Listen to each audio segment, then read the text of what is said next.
भुसार मालाचे व्यापारी तुकाराम माधवराव गव्हाणे वय 55 राहणार बोदवड यांच्या अपहरणाचे नाट्य अखेर भीषण हत्याकांडाने संपले आहे।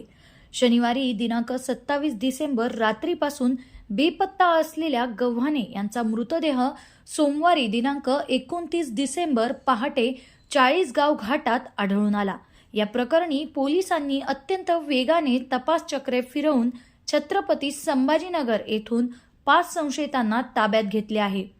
बोदवड येथे कृषी सेवा केंद्र चालवणारे तुकाराम गव्हाणे शनिवारी दिनांक 27 दुपारी आपल्या दुचाकीवरून MH20 GF0443 उंडणगाव येथे आले होते।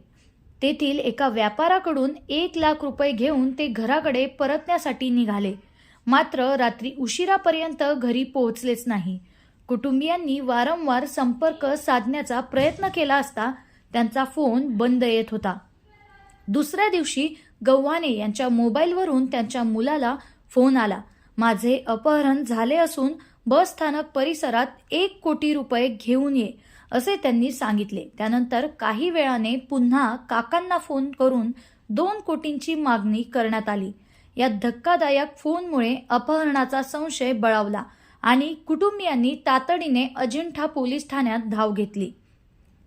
घटनेचे गांभीर्य ओळखून सहाय्यक पोलीस निरीक्षक अमोल ढाकणे, उपनिरीक्षक धम्मदीप काकडे यांच्यासह वडोद बाजार पोलीस आणि गुन्हे शाखेच्या 3 पथकांनी तपास सुरू केला।